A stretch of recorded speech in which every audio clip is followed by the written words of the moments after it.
Hola a todos amigos. ¿Alguna vez han escuchado historias que les han puesto la piel de gallina?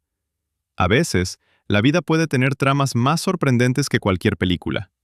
Hoy he recopilado para ustedes 30 casos que suenan a pura ficción, pero realmente sucedieron. Prepárense un té, pónganse cómodos, les prometo que será muy interesante. Y si disfrutan de este formato de historias, apoyen esta serie con un me gusta y cuéntenme en los comentarios desde qué ciudad nos están escuchando. Esto ayuda mucho al crecimiento de nuestra comunidad. ¡Vamos allá! Historia número 1. El hombre que vendió un símbolo de Francia como chatarra. París. Primavera de 1925. La ciudad de la luz apenas comienza a recuperarse de la Gran Guerra. En las calles vuelve a sonar el jazz. En un café de Montmartre, los artistas debaten acaloradamente. Sin embargo, la economía del país está al borde del colapso. Y en medio de este esplendor, como un clavo oxidado, se erige la Torre Eiffel. Hoy nos resulta difícil imaginarlo, pero hace casi 100 años, la Dama de Hierro era considerada una horrible estructura temporal. Fue construida para la exposición de 1889 y su periodo de uso ya había expirado. La pintura se estaba desconchando, el metal comenzaba a oxidarse, y los costos de mantenimiento eran colosales. Los parisinos enviaban cartas furiosas exigiendo la demolición de esa trágica farola urbana. En una lujosa habitación del Hotel Crillon, un hombre leía un periódico con esas quejas y sonreía. Su nombre era Victor Lustig. Estaba vestido con un impecable traje, hablaba 5 idiomas y poseía una carisma capaz de convencer a un tigre de volverse vegetariano. No era ingeniero ni funcionario. Era el mayor estafador de su tiempo y acababa de idear la más audaz estafa de la historia. Lustig falsificó documentos oficiales del Ministerio de Correos y Telégrafos. Envió invitaciones a 5 de los principales comerciantes de chatarra de París para una reunión secreta y urgente. La reunión se llevó a cabo en el mismo hotel. Lustig, presentándose como el subdirector del ministerio, bajó la voz y reveló un secreto del Estado. El gobierno de Francia, incapaz de seguir costeando la reparación de la Torre Eiffel, había tomado una decisión difícil. La torre sería demolida. Y él, Victor Lustig, estaba autorizado para llevar a cabo un concurso cerrado para la línea de reciclaje de 7.000 toneladas de metal de primera calidad. Los comerciantes lo escuchaban, conteniendo la respiración. Era la oportunidad del siglo. Pero Lustig era un astuto psicólogo. Eligió como víctima no al más rico, sino al más inseguro de sí mismo. André Poisson era un empresario provincial que soñaba con ingresar a la élite parisina. La compra de la Torre Eiffel sería su pasaporte a la cima. Sin embargo, Poisson tenía dudas. La transacción parecía demasiado secreta y demasiado rápida. La esposa de André comenzó a hacer preguntas incómodas. ¿Por qué las reuniones se llevaban a cabo en un hotel y no en el ministerio? La estafa estaba al borde de descubrirse, entonces Lustig hizo un movimiento brillante. Programó una reunión personal con Poisson y empezó a lamentarse por la vida. Sugirió que el salario de los funcionarios era irrisorio y que la vida en París era muy cara. Prácticamente pidió un soborno. De inmediato, Poisson se sintió aliviado. Si un funcionario solicita un soborno, significa que es una persona auténtica y honesta. De lo contrario, generaría sospechas, mientras que un burócrata corrupto sería un elemento claro y habitual en el sistema. André Poisson no solo expidió un cheque por una suma descomunal para la compra de la torre, alrededor de 70.000 francos de aquel año 1900, que hoy equivaldrían a $1.000.000, sino que también le dio a Lustig un soborno considerable. Tras recibir una maleta con dinero, Lustig se subió inmediatamente al tren con destino a Viena. A la mañana siguiente, Poisson llegó a la torre acompañado por un grupo de trabajadores listos para iniciar el desmantelamiento. Solo se puede imaginar la expresión en los rostros de los verdaderos guardias y supervisores cuando se les presentaron los documentos falsos para demoler un bien nacional. El escándalo de Poisson fue tan grande que ni siquiera se atrevió a ir a la policía. Temía convertirse en el hazmerreír de todo París. Gracias a su silencio, Lustig no solo evitó el arresto. Un mes después, al darse cuenta de que no lo estaban buscando, regresó a París e intentó vender la torre otra vez, esta vez a otro comerciante. Sin embargo, en esta segunda ocasión, la víctima alerta se dirigió a la policía, y Lustig tuvo que huir a América. Este individuo vendió aire. en forma de 7.000 toneladas de hierro, utilizando únicamente la codicia y la vanidad de sus víctimas. Pero mientras Lustig confiaba en la psicología, los héroes de nuestra próxima historia se encontraron con un fenómeno que desafiaba toda lógica. Se hallaron en el centro de una guerra, donde el enemigo no conocía el miedo, no sentía dolor, y lo que resultaba más aterrador, era capaz de superar la velocidad de un automóvil. Historia número 2. La Gran Guerra con los emús, o cómo las ametralladoras fueron superadas por las aves. Australia. Parte occidental del continente, región de Camoén. Noviembre 1932. El mundo está al borde de grandes convulsiones, pero aquí, en esta estepa abrasada por el sol, se está desarrollando un conflicto que será recordado en los libros como la operación militar más absurda de la historia. Oponentes. La Artillería Real de Australia, equipada con las más modernas ametralladoras Lewis y 10.000 proyectiles. El enemigo, 20.000 emús. Sí, no han oído mal. Estas aves gigantes, incapaces de volar, aparentemente torpes, migraron a esta área en busca de agua y comenzaron a destruir los cultivos de trigo. Los granjeros, veteranos de la Primera Guerra Mundial, apelaron desesperadamente al gobierno. El ministro de Defensa, George Pierce, buscando demostrar fuerza, envió al frente al mayor Meredith, un sargento y 2 ametralladores. El plan era simple: localizar una bandada, abrir fuego y recoger plumas para los sombreros de los jinetes. El mayor Meredith estaba seguro de una victoria rápida. Los emús eran tontos y la ametralladora era la cúspide del progreso, pensaba él. El 2 de noviembre se escucharon los primeros disparos, y entonces se reveló la terrible verdad. Los emús resultaron ser maestros de la guerra de guerrillas. En cuanto comenzaba el tiroteo, las aves no se agrupaban como ovejas. Se dispersaban instantáneamente, corriendo en diferentes direcciones a una velocidad de 50 kilómetros por hora. Acertar a un emú en carrera con una ametralladora pesada resultó ser más difícil que derribar un caza. Sus plumas eran tan duras y densas que las balas a menudo simplemente se quedaban atascadas en el plumaje, sin causar heridas mortales, a menos que impactaran en órganos vitales. El mayor Meredith anotó en su diario: estas aves tienen comandantes. Cada grupo es dirigido por un gran pájaro negro que se mantiene alerta mientras los demás se alimentan. Ante la más mínima señal de peligro, emite una alerta y todos desaparecen en un instante. Las fuerzas militares cambiaron su táctica, estableciendo una emboscada cerca del abrevadero. 1000 emús se acercaron al agua. Los ametralladores abrieron fuego a quemarropa. Las aves cayeron, pero luego se levantaron y huyeron. La ametralladora se atascó después de la primera ráfaga. El resultado de la emboscada: 12 aves muertas y cientos de balas disparadas. Desesperado, Meredith ordenó montar la ametralladora en un camión para perseguir al enemigo. Esto resultó ser un fiasco. El camión vibraba tanto por los baches que el tirador no podía apuntar, mientras que los emús fácilmente superaban al vehículo fuera de la carretera. Finalmente, el camión terminó estrellándose contra una cerca y el ataque blindado fracasó. Tras una semana de combates, el mayor Meredith se vio obligado a admitir la derrota y a retirarse. En su informe, expresó con amargura: si tuviéramos una división con la resistencia de estas aves, podría enfrentarse a cualquier ejército del mundo. Enfrentan el fuego de ametralladora con la misma invulnerabilidad que los tanques. El resultado de la guerra fue que el ejército gastó casi 10.000 balas. Se estima que murieron entre algunas y varias centenas de aves. La pérdida de personal fue cero. Sin embargo, el orgullo del ejército australiano quedó completamente destruido. Los emús siguieron siendo los amos del campo.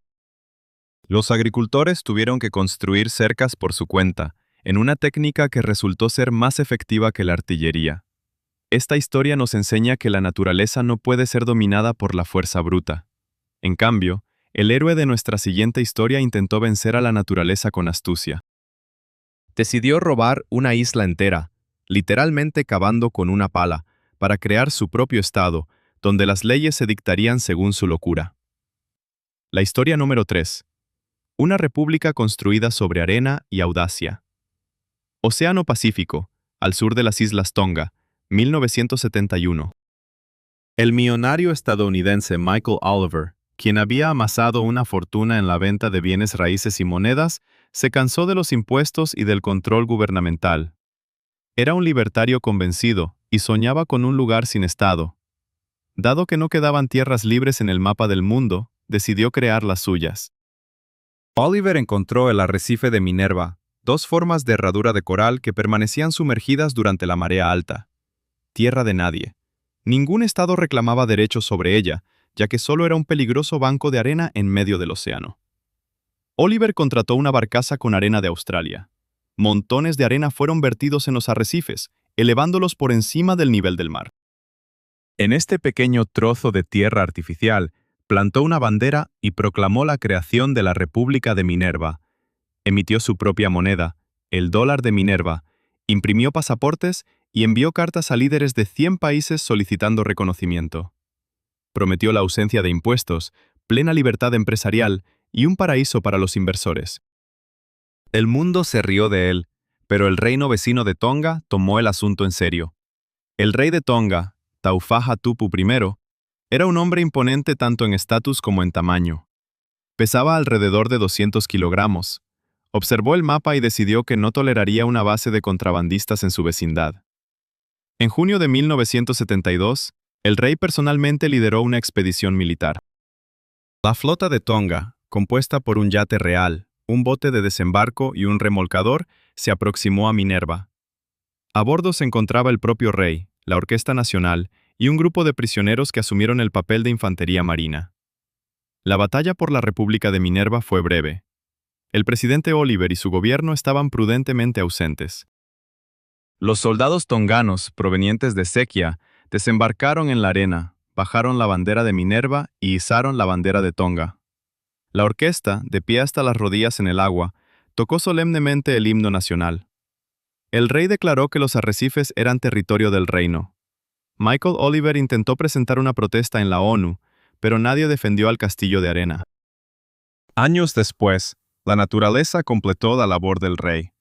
Las tormentas erosionaron la arena del atolón y la República de Minerva volvió a hundirse bajo las olas, convirtiéndose en una simple línea en la historia de curiosidades. Michael Oliver intentó crear un país de la nada, pero el héroe de nuestra siguiente historia creó algo de desechos. Construyó un palacio que se convirtió en un monumento a la soledad y al amor rechazado, utilizando únicamente lo que otros desechaban. Historia número 4. El cartero que construyó un castillo de sueños y piedras. Francia, localidad de Otref, año 1879. Ferdinand Cheval era un sencillo cartero rural. Tenía 43 años. Era callado, introvertido, y caminaba diariamente 32 kilómetros. Distribuía cartas en las aldeas cercanas. Su vida parecía gris y desesperanzada, como la polvorienta carretera bajo sus pies. Pero un día de abril, su pie tropezó con una piedra de forma extraña. Cheval la recogió. La piedra le recordaba a alguna criatura fantástica. La guardó en su bolsillo. Al día siguiente encontró otra piedra, y otra más. En la mente del simple cartero, que nunca había salido de su cantón y no tenía formación arquitectónica, nació una idea delirante. Decidió construir el palacio perfecto. Un palacio que uniera todos los estilos y épocas de todos los dioses y seres que había visto en postales y revistas entregadas a sus destinatarios. Cada día, durante los siguientes 33 años, Ferdinand Cheval emprendió su ruta con una carretilla. Repartiendo correo, recogía piedras. Los habitantes del lugar lo consideraban un loco. Veían cómo, tras una jornada agotadora, él, a la luz de una lámpara de aceite, mezclaba cemento y colocaba sus hallazgos. Construía en solitario. Su palacio crecía lentamente, como un organismo vivo. No era un edificio en el sentido convencional, era una alucinación de piedra. Allí había templos hindúes, tumbas egipcias, castillos medievales, cabañas suizas y mezquitas. Las paredes estaban decoradas con figuras de pulpos, caimanes, elefantes y feéricos. Incorporaba al piedra conchas y vidrio. Cheval finalizó la construcción en 1912, cuando contaba con 76 años. Quería ser enterrado en su creación, como un faraón, pero las leyes francesas prohibían los entierros fuera de los cementerios. Cheval no se rindió. A los 78 años se dirigió al cementerio local y empezó a construir de nuevo. Durante otros 8 años levantó una tumba de silencio y descanso eterno en el mismo estilo fantasioso. Falleció a los 88 años, solo un año después de completar la tumba. Su palacio ideal sigue en pie, reconocido como una obra maestra de la arquitectura ingenua, un monumento a la perseverancia de un hombre que demostró que se puede construir un sueño con las propias manos, piedra por piedra. Shival construyó para dejar huella, pero el héroe de nuestra siguiente historia se hizo famoso por desaparecer sin dejar rastro, nombre ni paracaídas, con el que saltó de un avión cargado de dinero. Historia número 5. Un fantasma en traje de negocios y $200,000. Portland, aeropuerto. 24 de noviembre de 1971. La víspera del Día de Acción de Gracias. Un hombre de unas 40 años, vestido con un traje oscuro, camisa blanca y una corbata negra con un prendedor de perlas, se acerca al mostrador de la aerolínea Northwest Orient Airlines. Compra un billete de sola ida a Seattle con el nombre de Dan Cooper. Paga en efectivo. Se sienta en el asiento 187 a bordo de un Boeing 727. Pide un bourbon con soda. Es educado, tranquilo y no llama la atención. Poco después del despegue, le pasa una nota a la azafata. La chica, acostumbrada a los coqueteos de los pasajeros, la guarda en su bolsillo sin leerla. «Señorita, sería mejor que mirara la nota», dice suavemente Cooper. «Tengo una bomba». Abre su maletín. Dentro, la azafata ve cilindros rojos, cables y una gran batería. Sus exigencias eran específicas y curiosamente modestas para tal riesgo. $200,000 en billetes de $20 y 4 paracaídas. No 2, sino 4. Esto hizo que la policía pensara que planeaba tomar rehenes.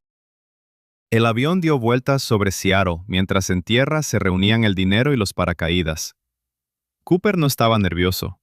Pagó su bebida e incluso insistió en que la azafata se quedara con el cambio. Cuando el avión aterrizó, liberó a todos los pasajeros y a 2 azafatas a cambio del dinero y los paracaídas.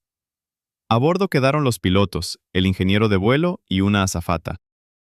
Cooper ordenó volar hacia México, pero a la velocidad mínima, con los trenes de aterrizaje y flaps extendidos, a una altura no mayor de 3,000 metros y, lo más importante, con la cabina despresurizada. El Boeing despegó en la noche. Caía una helada lluvia torrencial. 2 jets de la Fuerza Aérea siguieron al avión, pero en la oscuridad y las nubes perdieron el contacto visual. Alguna parte sobre los densos bosques del estado de Washington, a las 20:13. En la cabina se iluminó el indicador de que la puerta trasera estaba abierta. La presión en la cabina saltó. Cuando el avión aterrizó en Reno para repostar, la cabina estaba vacía. Dan Cooper había desaparecido. Junto con el dinero y los paracaídas, solo quedó su corbata barata con el prendedor en el asiento. El FBI inició la cacería más grande de su historia. Peinaron los bosques, dragaron ríos, interrogaron a miles de sospechosos, pero encontraron muy poco. En 1980, un niño encontró a la orilla del río Columbia un paquete de billetes de $20 en mal estado, cuyos números coincidían con el rescate. ¿Sobrevivió Cooper? Saltar de noche, bajo la lluvia, en un bosque, vistiendo un traje de negocios y mocasines, con un paracaídas de entrenamiento que no se podía manejar, las probabilidades eran ínfimas, pero su cuerpo nunca fue hallado. Los delitos de Cooper, como erróneamente lo llamaron los periodistas, siguen siendo el único secuestro de avión no resuelto en la historia de la aviación estadounidense.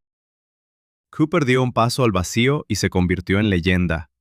Pero el protagonista de nuestra siguiente historia se lanzó al vacío para salvarse y logró sobrevivir donde era físicamente imposible, a la deriva en escombros de un barco rodeado de tiburones, con solo un reloj que se detuvo en el momento de la catástrofe. Historia número 6. El cocinero que vivió en el fondo del océano durante 3 días. Océano Atlántico, costas de Nigeria, mayo de 2013. El remolcador Jascon 4 realizaba tareas rutinarias de mantenimiento en plataformas petroleras. A bordo había 12 personas.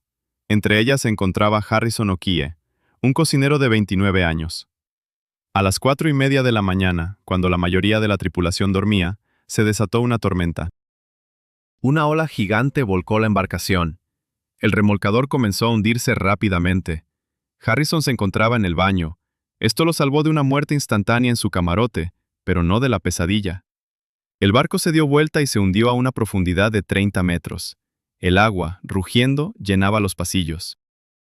Harrison, en solo calzoncillos, se abrió camino a tientas en la oscuridad, oyendo los gritos de sus compañeros, que de repente se cortaban. Llegó a la cabina de un oficial y encontró allí un bolsillo de aire. Imaginen esto. Están sentados en completa oscuridad, hasta la cintura en agua helada. Saben que están en el fondo del océano. 30 metros de agua están sobre ustedes. A su alrededor reina el silencio de la tumba, interrumpido solo por el chirrido del metal y ruidos que helan la sangre. Harrison escuchaba cómo los peces devoraban los cuerpos de sus amigos fallecidos en las habitaciones contiguas. Pasó así 60 horas, casi 3 días. No tenía comida. Solo contaba con una botella de refresco que encontró flotando en el agua. El oxígeno en su burbuja de aire se estaba agotando lentamente, envenenándolo con dióxido de carbono. La temperatura del agua drenaba la vida de su cuerpo. Oraba, citando salmos, convencido de que iba a morir. En el tercer día, escuchó un golpe. Eran los buzos, enviados no para rescatar, sino para recuperar los cuerpos de los fallecidos. No esperaban encontrar a alguien con vida. Harrison vio la luz de una linterna en el agua. Estiró la mano y tocó a un buzo. El buzo, aterrorizado, retrocedió, pensando que era un cadáver que se movía por la corriente, pero la mano apretaba sus dedos. La voz del buzo en la radio, temblando de shock, se transmitía al barco de apoyo. «Está vivo. Está vivo». La salvación fue complicada. Harrison había estado demasiado tiempo a esa profundidad.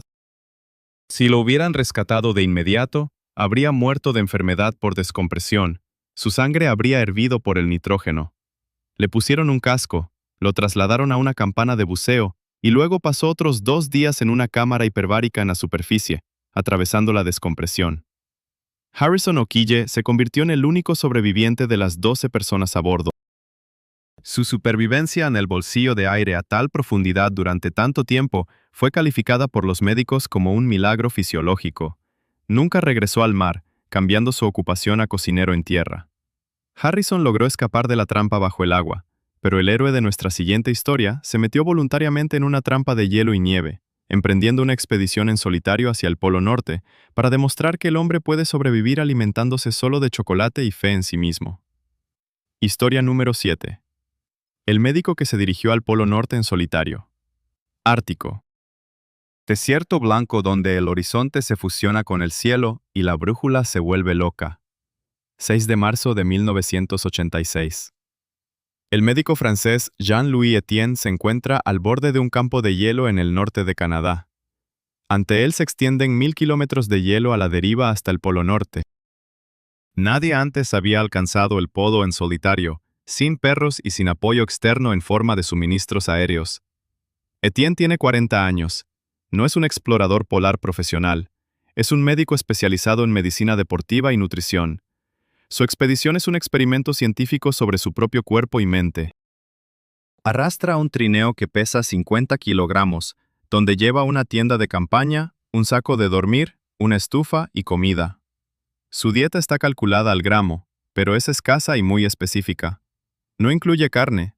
La base son productos liofilizados, nueces y chocolate. Mucho chocolate. Los primeros días fueron un verdadero infierno. El trineo se volcaba sobre las placas de hielo y las montañas de bloques de hielo del tamaño de una casa. Etienne caía, se levantaba y volvía a caer. La temperatura descendía a -52 grados. A esa temperatura, el metal se vuelve quebradizo y el plástico se astilla. El sudor de su ropa se congelaba, convirtiéndose en una armadura de hielo. Sin embargo, el mayor enemigo no era el frío, sino la deriva. El hielo en el Ártico no permanece quieto. Es una enorme cinta transportadora impulsada por las corrientes. Etienne avanzaba hacia el norte, pero el hielo bajo sus pies se desplazaba hacia el sur. Hubo días en que recorría 20 kilómetros, agotándose por completo. Al amanecer, al comprobar sus coordenadas con el sextante, se daba cuenta de que se encontraba más lejos del polo que el día anterior. Era un trabajo similar al de Sísifo en un infierno helado. Hablaba consigo mismo, cantaba canciones, incluso nombró a su trineo. La soledad pesaba sobre su mente más que el frío. En la bruma blanca comenzaban las alucinaciones. Le parecía ver ciudades en el horizonte o escuchar voces de amigos. Una vez cayó en una abertura en el hielo. Ese es el peor de los pesadillas para un polarista. El agua inmoviliza instantáneamente el movimiento. Etienne logró salir, pero tuvo que instalar la tienda de inmediato y secar su ropa, quemando su valioso combustible, sabiendo que si no se calentaba en 30 minutos, moriría. Caminó durante 63 días. El 11 de mayo de 1986, Jean-Louis Etienne llegó al Polo Norte. Se convirtió en la primera persona en la historia en realizar este recorrido en solitario y esquiando. Perdió 10 kilos. Su rostro estaba ennegrecido por las quemaduras y el sol, pero había triunfado. Etienne demostró que los límites de la resistencia humana están mucho más allá de lo que pensamos, pero los héroes de nuestra siguiente historia ampliaron no los límites de la resistencia, sino de la suerte. Sobrevivieron a un accidente aéreo en los Andes, y para regresar a casa, tuvieron que romper el más terrible de los tabúes de la humanidad. Historia número 8. Aquellos que regresaron de la montaña helada, Andes, 13 de octubre de 1972. Un avión de la Fuerza Aérea Uruguaya que transportaba a un equipo de rugby, los Old Christians y sus familiares, volaba hacia Chile. Jóvenes, fuertes, llenos de vida, bromeaban y lanzaban la pelota entre ellos en la cabina. En medio de las nubes, el piloto cometió un error fatal de navegación y comenzó a descender demasiado pronto. El avión chocó contra una montaña sin nombre en lo profundo de los Andes, a una altitud de 4.000 metros. El impacto desprendió las alas y la cola. El fuselaje, como si fuera un gigantesco trineo, se deslizó por la ladera y se hundió en la nieve. De los 45 pasajeros, unos 12 murieron de inmediato. Otros 5 fallecieron a la mañana siguiente a causa de sus heridas y el frío. Los sobrevivientes se encontraron en un infierno blanco. No contaban con ropa abrigada, solo chaquetas de verano y camisas. No tenían comida, solo un poco de chocolate, vino y galletas que encontraron en su equipaje. Alrededor solo había nieve y rocas. La temperatura por la noche descendía hasta 30 grados bajo cero. Esperaban a los rescatistas. En el 10º día hallaron un pequeño receptor de transistor y lograron captar una señal de radio. El locutor de noticias informó que la búsqueda del avión desaparecido había sido suspendida. Los consideraron muertos. Ese fue el momento de la verdad. El mundo los había abandonado. Ahora estaban solos. El hambre se volvió insoportable. Su organismo comenzó a consumir sus propias reservas. Los chicos, acostumbrados a la actividad física, se debilitaban a la vista. No había ni animales ni plantas alrededor, solo nieve y el aluminio del fuselaje, y los cuerpos de sus amigos fallecidos, tendidos en la nieve. Tomaron una decisión que no se puede juzgar y que es imposible imaginar sentado en un sillón cálido. Hicieron un pacto. Si alguno de ellos moría, los demás podrían utilizar su cuerpo para sobrevivir. Fue una comunión de carne por el bien de la vida. Sobrevivieron 72 días. Una avalancha los cubrió, sepultando el fuselaje y matando a otros 8. Dormían abrazados para no congelarse. Al final, 2 de los más fuertes, Nanda Parada y Roberto Conesa, decidieron ir en busca de ayuda. Sin equipo, sin mapas, agotados, realizaron una increíble travesía a través de las altas montañas. Caminaron durante 10 días. Cuando vieron a un pastor chileno al otro lado de un río embravecido, Parada le lanzó una piedra con una nota atada alrededor. Decía, vengo del avión que se estrelló en las montañas. El 23 de diciembre, 14 esqueletos envueltos en piel fueron rescatados. Su historia conmovió al mundo. Primero fueron condenados, llamados caníbales. Pero cuando la gente conoció la verdad sobre lo que tuvieron que atravesar, la condena se transformó en asombro ante la fortaleza del espíritu. Sobrevivieron gracias al amor por la vida y entre ellos. Estas personas regresaron de la muerte, pero el héroe de nuestra siguiente historia, por el contrario, se aventuró a la muerte, o al menos a su umbral, para salvar a miles de personas. Descendió al cráter de un volcán activo para tomar muestras de gas, sabiendo que podía arder vivo en cualquier momento. Historia número 2. El poeta del fuego, que descendió a la garganta del diablo. El vulcanólogo belga Harun Tassieff era un hombre enamorado de la tierra, pero no de aquella cubierta de verdes prados y ríos tranquilos, sino de la que hierve, explota y emite llamas. Consideraba a los volcanes como seres vivos y dedicó su vida a entender su lenguaje. Año 1948. El volcán Kituro en el Congo. Fue la primera erupción significativa que observó Tassieff. Los lugareños huían en pánico mientras él se adentraba hacia los flujos de lava. Se acercó tanto que el calor le quemó las cejas. Allí se quedó, fascinado por el poder de la naturaleza, y comprendió. Observar desde lejos no era suficiente. Era necesario mirar dentro. Su hazaña más atrevida ocurrió en el volcán Nyiragongo, en África. En el cráter de este volcán hay un lago eterno de lava burbujeante, un fenómeno raro y mortal. Es una gigantesca caldera de roca fundida cuya temperatura supera los 1000 grados. Tassieff decidió descender a la primera terraza dentro del cráter para tomar muestras de los gases. Nadie antes había hecho eso. Se puso un traje de asbesto, similar a un traje de astronauta, y comenzó a descender por una cuerda. A su alrededor, las paredes del cráter retumbaban con un eco ensordecedor. Los gases tóxicos, azufre, cloro, dióxido de carbono, se arremolinaban en una densa niebla. Una sola inhalación sin mascarilla, y sus pulmones quedarían quemados. Descendió a una profundidad de casi 200 metros. Se halló en un mundo donde las leyes humanas quedaban anuladas. Abajo, a apenas unas decenas de metros bajo sus pies, bullía la magma ardiente. Esta lanzaba fuentes de roca líquida. El calor era tal que, incluso a través del traje de protección, su piel ardía. Tassieff no solo tomó muestras, él comenzó a filmar. Traía consigo una cámara de cine.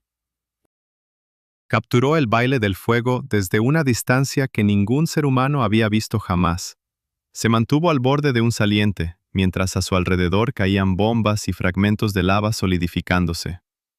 En un momento dado, el viento cambió. Una nube de gas incandescente lo envolvió. La visibilidad se desvaneció. Respirar se volvió complicado incluso con la máscara. Tassieff comprendió que la trampa se había cerrado. Tiró de la cuerda de seguridad. La señal de sacar fue enviada. Lo rescataron semi-inconsciente, deshidratado, con quemaduras leves en los pulmones, pero feliz. Sus imágenes y datos revolucionaron la vulcanología. Goron Tassieff demostró que se pueden predecir volcanes si se tiene el valor de acercarse a ellos. Salvó miles de vidas al desarrollar sistemas de alerta temprana, basados en las mismas muestras de gas que había recolectado arriesgando su propia vida. Tassieff jugó con fuego y ganó. Pero los héroes de nuestra siguiente historia se enfrentaron al agua, a un agua muy grande. Intentaron cruzar el Océano Pacífico en una balsa de troncos de balsa, para demostrar una teoría de la que se reían todos los historiadores del mundo. Historia número 10. 6 valientes en una balsa del pasado. Océano Pacífico, 28 de abril de 1947. En el puerto de Callao, en Perú, se botó al agua una extraña embarcación. No es un barco, ni un yate, ni siquiera un bote. Es una balsa, construida con 9 enormes troncos de madera de balsa, atados con cuerdas de cáñamo. No hay un solo clavo, ni una pieza de metal. En la vela está dibujada la cara del dios Sol con tiki. A bordo, el antropólogo noruego Thor Heyerdahl y 5 de sus compañeros. Heyerdahl no sabe nadar, tiene miedo al agua, pero su fe en su teoría es más fuerte que su temor. Thor afirmaba que Polinesia no fue poblada desde Asia, como pensaban todos los científicos, sino desde Sudamérica. Los indígenas pudieron cruzar el océano en balsas, decía él. Los profesores se reían. Los troncos de balsa se empaparán y se hundirán en 2 semanas. ¡Ustedes están locos! Heyerdahl decidió demostrarlo con hechos. Zarpó al océano abierto, entregando su destino a la corriente de Humboldt y a los vientos alisios. Las primeras semanas fueron una prueba. La balsa chirriaba y gemía en las olas. Las cuerdas se hundían en la madera. La tripulación observaba con preocupación el calado de los troncos, pero los científicos se equivocaron. La balsa, impregnada de resina, no se hundió. Las cuerdas no desgastaban la madera, sino que, por el contrario, se hundían en la suave madera, haciendo la estructura aún más resistente. El océano se convirtió en su hogar. Los peces voladores saltaban a cubierta por la mañana, asegurando el desayuno. Capturaban atunes y dorados. Bajo la balsa se establecieron tiburones ballena, gigantes del tamaño de un autobús, que nadaban pacíficamente junto a ellos, tomando la balsa por un monstruo marino. Sobrevivieron a tormentas cuando las olas eran más altas que el mástil. Reparaban el artefacto de salvamento, arriesgándose a ser arrastrados al mar. Enviaban radiogramas, y el mundo, conteniendo la respiración, seguía un punto en el mapa. En el 101º día de travesía avistaron tierra. Era el atolón de Raroya, en el archipiélago de Tuamotu. Sin embargo, ver tierra era una cosa y desembarcar era otra. La balsa se dirigía directamente hacia los afilados arrecifes de coral. Este fue el momento más peligroso de la expedición. Olas gigantescas golpeaban la balsa de varias toneladas contra las rocas. Thor Heyerdahl ordenó a todos aferrarse a cualquier cosa. Golpe, crujido de maderas rompiéndose. El agua los cubrió con fuerza. Cuando la espuma se disipó, se encontraron en una laguna. La balsa estaba destrozada, pero los 6 estaban vivos. Habían recorrido 8.000 kilómetros por el océano abierto, utilizando tecnología de la Edad de Piedra. La expedición Kon-Tiki se convirtió en un triunfo del espíritu humano. Heyerdahl demostró que el océano no es una barrera, sino una vía para las civilizaciones antiguas. Su libro se convirtió en un bestseller, y el documental ganó un Oscar. Heyerdahl cruzó el océano sobre troncos, pero el héroe de nuestra siguiente historia atravesó el océano en un medio aún más peculiar. En una bañera. Sí, en una bañera de hierro fundido común con un motor fuera de borda, con la intención de entrar en el libro de los récords Guinness, y se encontró atrapado en una tormenta histórica. Historia número 11. El hombre que tomó un baño en medio del Atlántico. Tendemos a pensar en los navegantes como hombres duros en barcos resistentes, pero la historia muestra ejemplos donde el valor se mezcla con el absurdo. Conozcan al mayor Phil Morrison, un ex paracaidista británico. En 1968, decidió que cruzar el Canal de la Mancha a nado o en yate era demasiado común. Fue a una tienda de fontanería, compró una bañera de hierro fundido, le instaló un motor fuera de borda, la llamó Matilda y cruzó el canal. Pero eso fue solo el principio. A principios de la década de 1980, cuando el mundo estaba obsesionado con los récords, apareció un hombre dispuesto a superarlos a todos. Su nombre era Tom McLean. Era un exmiembro de las Fuerzas Especiales, un hombre hecho de acero que cruzó el Atlántico en un bote de remos. Pero eso no le bastaba. Quería hacer algo que hiciera reír y admirar al mundo al mismo tiempo. Tom decidió atravesar el océano Atlántico dentro de una botella. Construyó una embarcación que parecía una gigantesca botella de cerveza Tiff.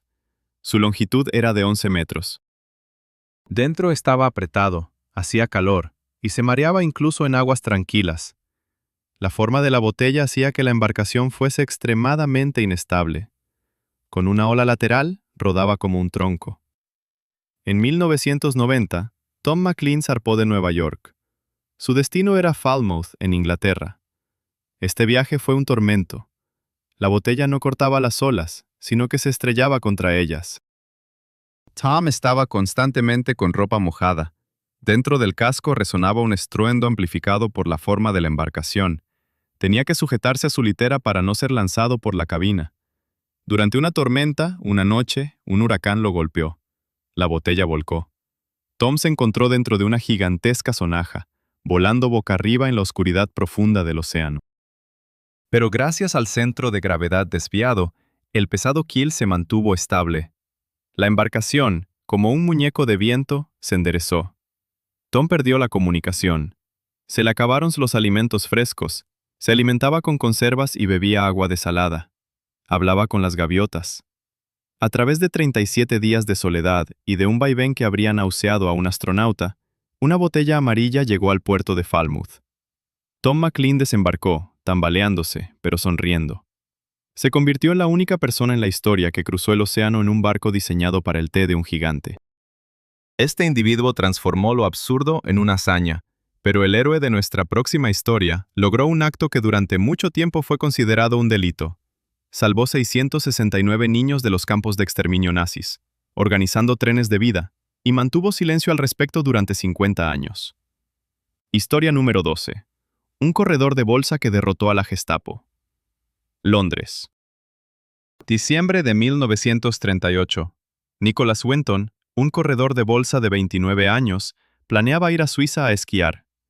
Ya había empacado sus maletas, cuando recibió una llamada de un amigo en Praga. «Cancela el viaje de esquí y ven aquí. Necesito tu ayuda». La situación era crítica.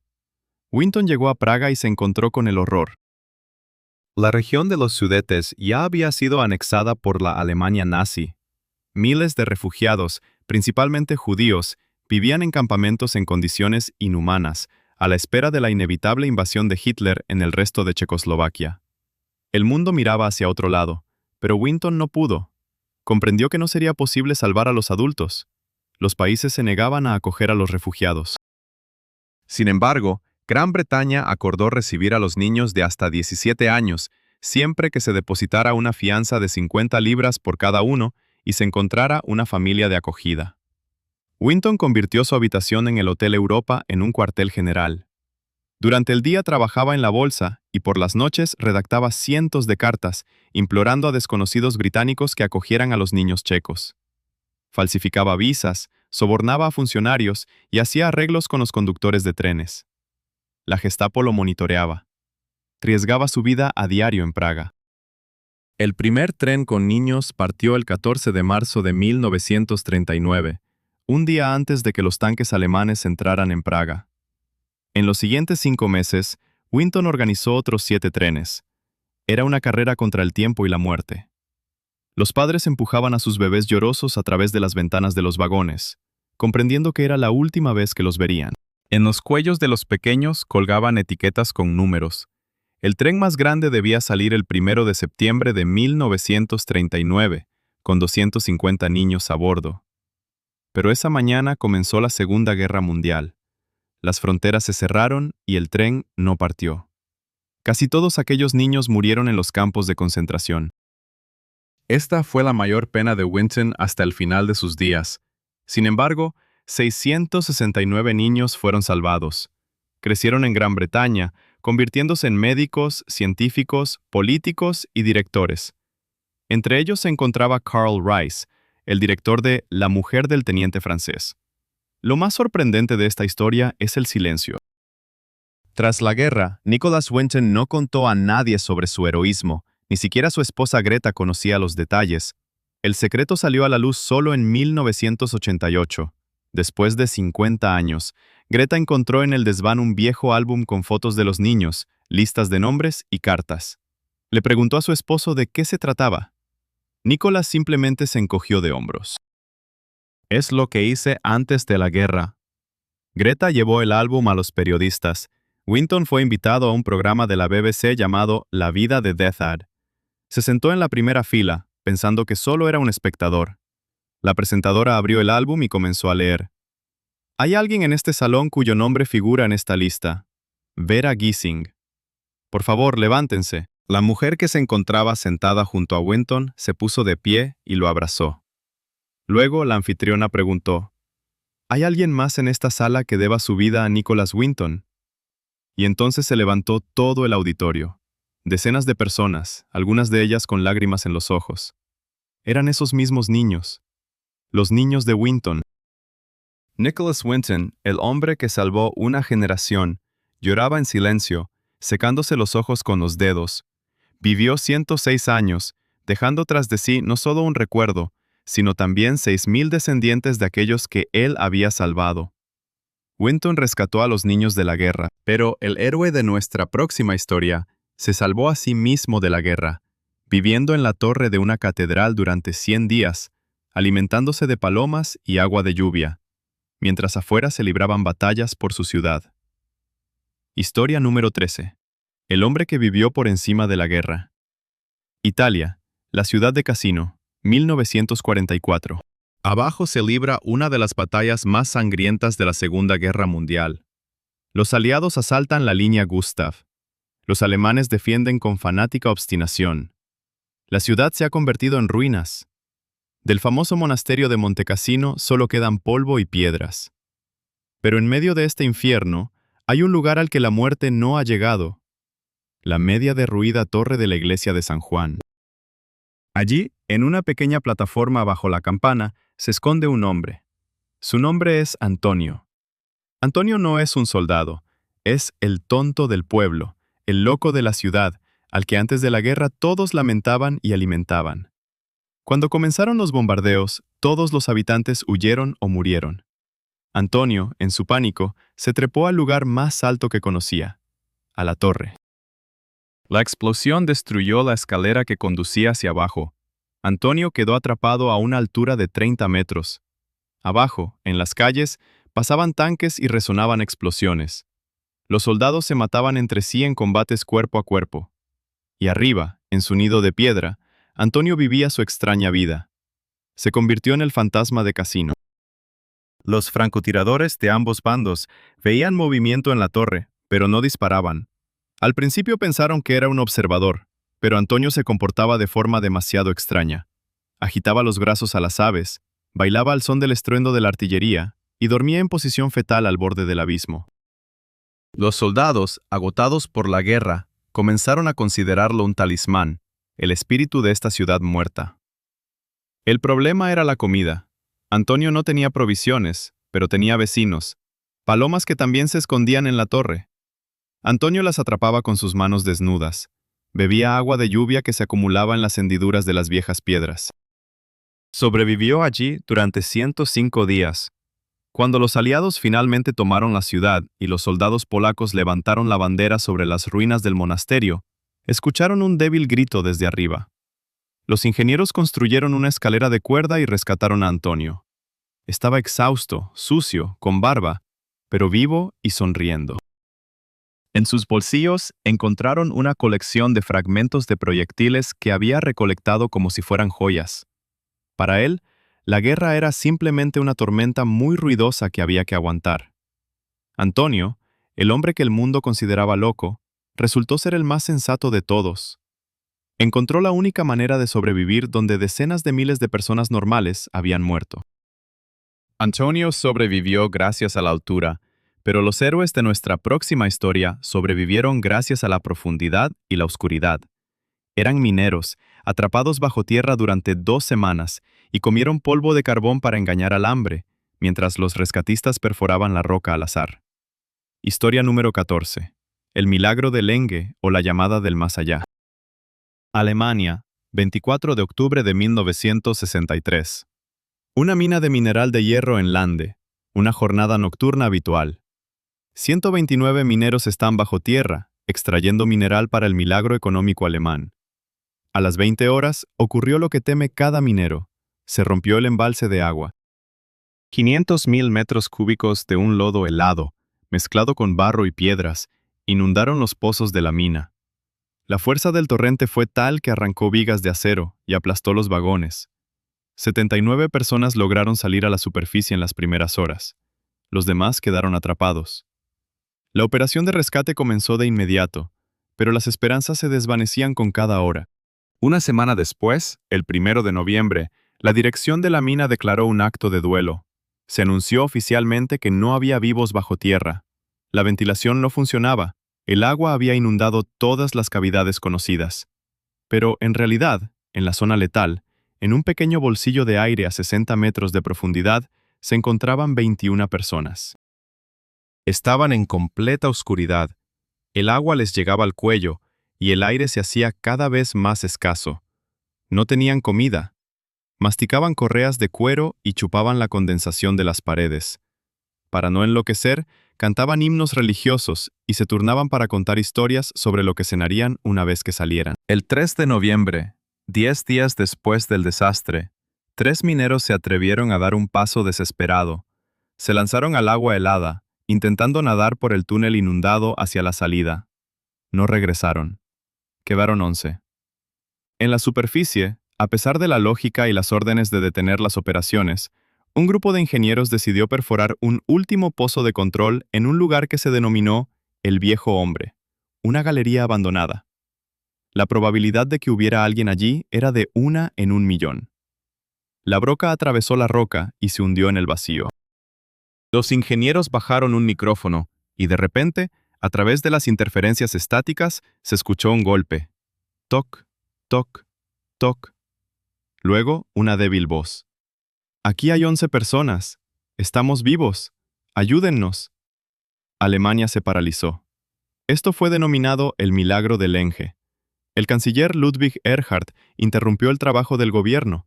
Todo el país se sentó frente a los televisores. La operación de rescate fue increíblemente complicada. El pozo era demasiado estrecho para una persona. Era necesario ampliarlo sin colapsar la cúpula de la cueva donde estaban las personas. Les enviaron comida, ropa caliente y cartas desde arriba a través de un estrecho tubo. El 7 de noviembre, 2 semanas después de la catástrofe, se levantó a la superficie a la primera persona rescatada. El último, el 11º, fue un electricista de 50 años. Cuando vio el cielo, cayó de rodillas y comenzó a llorar. Estas personas regresaron de la tumba que ya les había cavado la burocracia. Pero la historia que abriremos a continuación trata sobre un hombre que se enterró vivo en una botella de vodka y despertó en la morgue para organizar la fiesta más divertida de su vida. Historia número 15. El difunto que se congeló para calentarse. Polonia, ciudad de Kamienna Góra. Invierno de 1995. El frío es tan intenso que las aves se congelan en el aire. Un residente local, el señor Tadeusz, de 56 años, conocido en la ciudad por su amor a las bebidas fuertes, regresa a casa tras una fiesta. El camino no es corto, y dentro del señor Tadeusz hay suficiente calor como para considerar un montículo de nieve como un colchón. Él decide sentarse a descansar en un banco del parque y se queda dormido. Por la mañana, unos transeúntes lo encuentran. Tadeusz no respira, no hay pulso. Su cuerpo está frío y duro como una piedra. Los médicos de la ambulancia declaran la muerte por hipotermia. El cadáver es llevado a la morgue. Un patólogo, cansado después de su turno, completa la documentación, le coloca una etiqueta al dedo de don Tadeusz y lo coloca en la cámara frigorífica, posponiendo la autopsia para el día siguiente. Pasan varias horas. En la morgue reina el silencio, y de repente, el vigilante, que está haciendo su ronda, escucha ruidos extraños provenientes del frigorífico. Golpes, luego gritos apagados y, lo más increíble, canto. Alguien dentro está cantando canciones populares polacas. El vigilante, aunque no es un hombre miedoso, es supersticioso. Se hace la señal de la cruz y, con manos temblorosas, abre la pesada puerta de la cámara. De allí sale, envuelto en una sábana, Tadeusz, pálido por el frío, temblando, pero vivo. ¿Dónde estoy, maldición?, pregunta, golpeándose los dientes. ¿Y por qué hace tanto frío aquí? Necesito una manta. Resulta que el alcohol en la sangre de Tadeusz actuó como anticongelante. Él había caído en un estado de profundo anabiosis. Su ritmo cardíaco se había ralentizado a unos pocos latidos por minuto. La respiración se volvió superficial. Los médicos asumieron que estaba muerto. Sin embargo, en el calor relativamente mayor de la morgue en comparación con la calle, y, dentro del frigorífico, donde estaba más cálido que en un banco de nieve, su cuerpo comenzó a descongelarse. Lo más divertido de esta historia es lo que hizo don Tadeusz después de resucitar. Se negó a ser hospitalizado. Se vistió, recogió sus pertenencias, incluida una botella parcialmente vacía que encontró en su bolsillo, y se dirigió de nuevo a la misma fiesta de la que se había ido el día anterior. Sus amigos, que ya empezaban a recordarlo, apenas pueden creerlo cuando ven a Tadeusz en la puerta. Casi se desmayaron de un infarto. Tadeusz se sentó a la mesa, se sirvió un trago y dijo: «Bien, por nuestra salud. Estuve allí. Hacía frío y era aburrido. Mejor aquí». Don Tadeusz engañó a la muerte gracias al vodka. Pero el héroe de nuestra próxima historia sobrevivió gracias a un reloj. Era la única persona que llegó tarde a los 2 vuelos más mortales en la historia, simplemente porque le gustaba tomarse su tiempo para empacar. Historia número 16. El hombre que llegó tarde a una cita con la muerte. Imagina a una persona que se despierta con una pesada sensación de frustración. Mira al despertador que no sonó, las maletas abiertas, y se da cuenta de que no ha llegado a tiempo. El taxi está atrapado en un embotellamiento, el registro ha cerrado, y el avión en el que debía volar ya está ascendiendo, dejándolo en la sofocante terminal del aeropuerto. En ese momento, maldice su lentitud y el destino. Aún no sabe que en una hora estará de rodillas agradeciendo al cielo por cada minuto perdido. Martin de Jong es un ciclista profesional de los Países Bajos. Su vida se compone de constantes vuelos, competiciones y un horario estricto. Pero en 2014, su ángel guardián personal, al parecer, trabajó horas extra, logrando lo imposible 2 veces en un lapso de 4 meses. El 17 de julio de 2014, Martin debía volar de Ámsterdam a Kuala Lumpur. Ese era el vuelo MH19 de Malaysia Airlines. El deportista estaba a punto de comprar el billete, pero en el último momento, literalmente unas pocas horas antes de la salida, se encontró con otra oferta. Otro vuelo con escala costaba 300 euros menos. Siendo un holandés ahorrativo, Martin pensó, ¿por qué pagar de más? Volaré por otro camino. Devolvió el billete del vuelo CHY-17. Unas horas después del despegue, ese avión fue derribado en el cielo de Ucrania. Murieron todas las 298 personas a bordo. Martin veía las noticias en el aeropuerto, apretando en sus manos su billete barato, y no podía pronunciar ni una palabra. Cualquier otra persona en su lugar habría decidido no volver a subir a un avión nunca más. Sin embargo, Martin era deportista y los contratos requerían su presencia en el otro extremo del mundo. 8 de marzo de 2014. Sí, retrocedemos en el tiempo para entender la magnitud de la mística. Vuelo MX370. Ese mismo Boeing que desapareció y se convirtió en el principal enigma del siglo. Martin de Jong debía estar a bordo. Estaba en el mostrador de facturación en Kuala Lumpur, pero surgió un inconveniente técnico con su equipaje o documentos. Se demoró solo 10 minutos. Las puertas del avión se cerraron ante su nariz. El vuelo partió sin él. Una hora después, el MH0 desapareció de los radares para siempre, disolviéndose en las infinitas aguas del Océano Índico. 239 personas se esfumaron. Martin de Jong compró billetes para vuelos fantasmas en 2 ocasiones en un mismo año. 2 veces estuvo a punto de convertirse en cenizas o desaparecer en la nada. Lo salvaron 300 euros y una demora de 10 minutos. Cuando los periodistas lo rodearon, tratando de entender el secreto de su suerte, él simplemente respondió en voz baja: «Solo soy un chico muy afortunado que no le gusta apresurarse». Este hombre engañó a las estadísticas de aviación y a la muerte misma, solo al tomarse su tiempo. Pero la heroína de nuestra próxima historia sobrevivió no gracias a la lentitud, sino volviéndose invisible. Pasó varios años en una habitación secreta de dimensiones similares a las de una perrera, escondiéndose de todo un ejército. Y su único entretenimiento era una rendija en la pared, a través de la cual veía las piernas de sus enemigos. Historia número 17. La prisionera de su propia casa que se convirtió en invisible. Polonia, ciudad de Przemyśl, 1942. En Europa, el Holocausto arrasa. Las familias judías desaparecen en guetos y campos. Estefanía Podgorska, una católica de 13 años, se queda sola con su hermana de 6 años, Ileana, tras la muerte de su padre y la deportación de su madre y hermano para trabajos forzados en Alemania. Estefanía vive en una gran casa, pero no es una fortaleza, sino una trampa. En el ático esconde a 13 judíos. Son amigos de su familia, vecinos, niños. Si los alemanes los encuentran, todos serán ejecutados en el acto, incluidas Estefanía y Giliana. La situación se torna crítica cuando el mando alemán decide requisar la casa de Estefanía para las necesidades del ejército. Oficiales de la Wehrmacht y 2 enfermeras se instalan en las habitaciones del primer piso. Imaginen ese horror.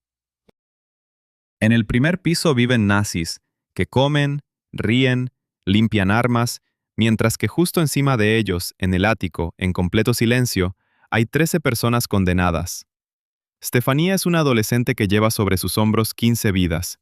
Debe alimentarlos, sacar la basura, asegurarse de que ninguna tabla cruje. Trabaja en una fábrica para ganar dinero para comida, comprando víveres en el mercado negro en diferentes partes de la ciudad, evitando despertar sospechas comprando grandes cantidades de pan. El momento más aterrador llegó cuando un oficial alemán decidió inspeccionar el ático. Estefanía se encontraba abajo. Su corazón latía con tal fuerza que parecía ahogar los pasos del soldado. Los judíos en el ático se quedaron inmóviles. Uno de ellos, José, Sostenía en sus manos un frasco con veneno, listo para quitarse la vida junto a su familia, a fin de no caer vivos en manos de la Gestapo. El oficial subió unos escalones, pero el ático estaba abarrotado de viejos trastos y era oscuro. «Aquí solo hay ratas», murmuró y descendió. Stefania y 13 fantasmas vivieron así del 2 al 12 de diciembre. Sobrevivieron al invierno sin calefacción, a enfermedades sin médicos y al constante terror de ser descubiertos por el sonido de su respiración. El 27 de julio de 1944, las tropas soviéticas entraron en Przemysl. 13 personas descendieron del ático. Estaban exhaustas, pálidas, pero vivas. Stefania Podgórska, la niña que se convirtió en madre para hombres y mujeres adultos, se casó más tarde con uno de los rescatados, José Bursinski. Ella demostró que el coraje no depende de la edad o las armas.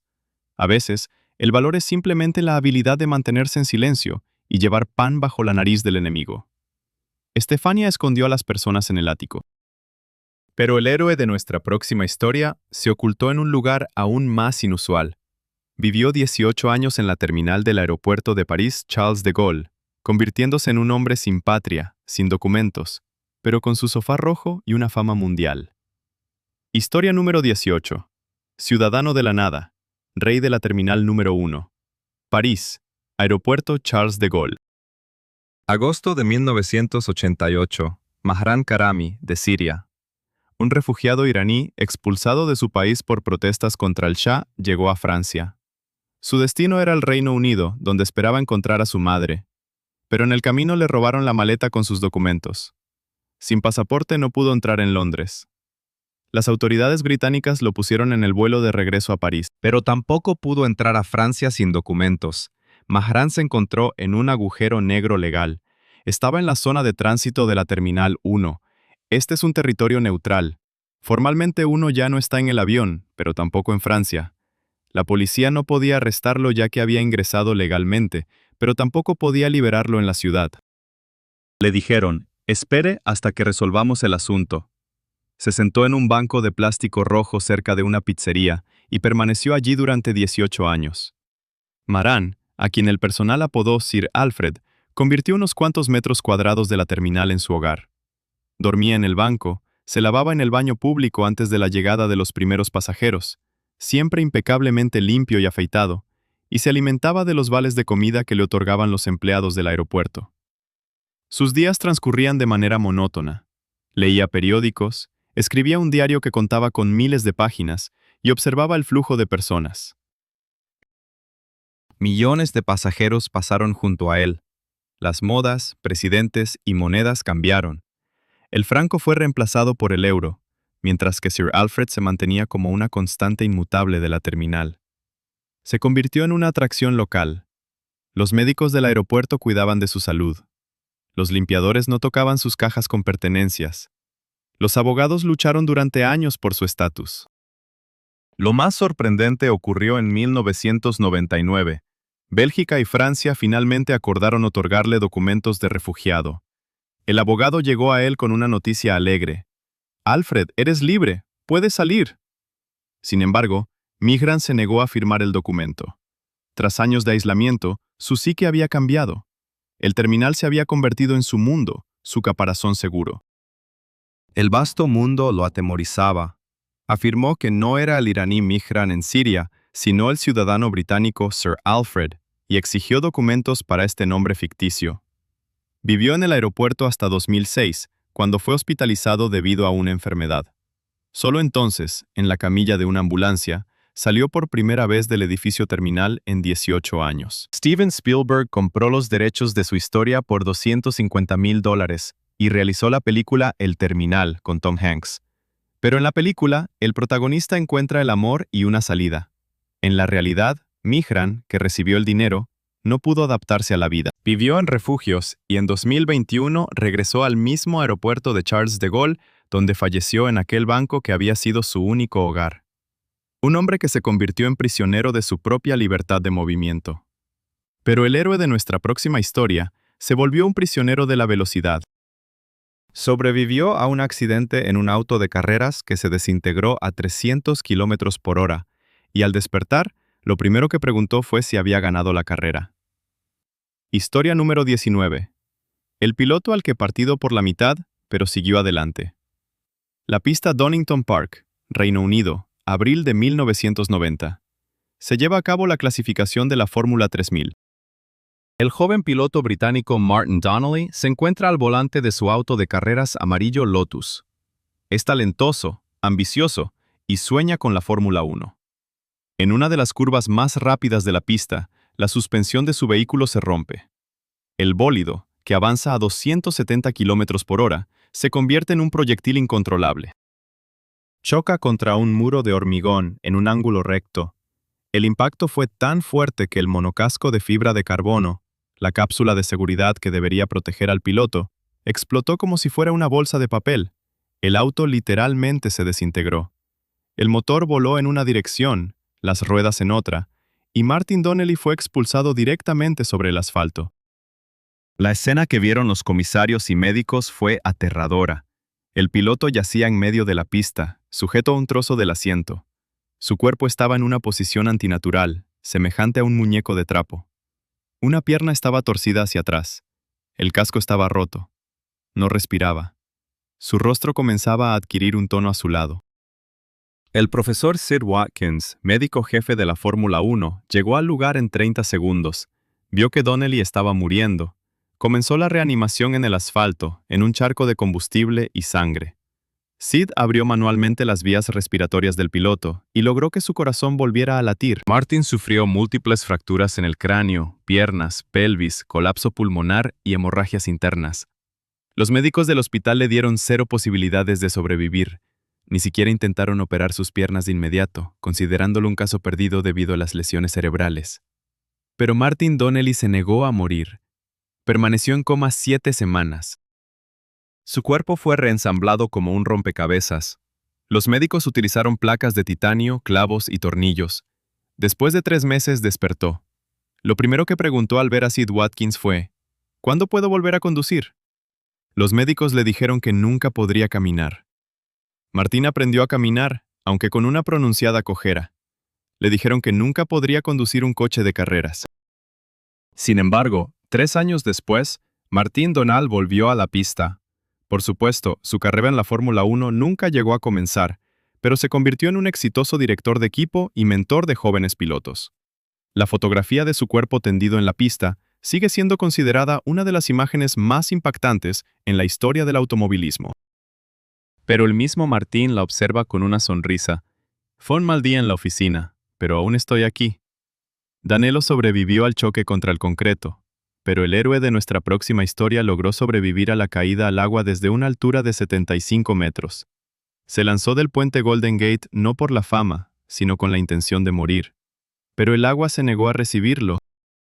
Historia número 20. Un segundo de arrepentimiento que duró 70 metros. San Francisco, puente Golden Gate, 25 de septiembre de 2000. Kevin Hens tiene 19 años. Padece de una grave depresión y trastorno bipolar. Las voces en su cabeza lo convencen de que no es necesario para nadie, que es una carga, y que la única salida es dar un paso hacia el vacío.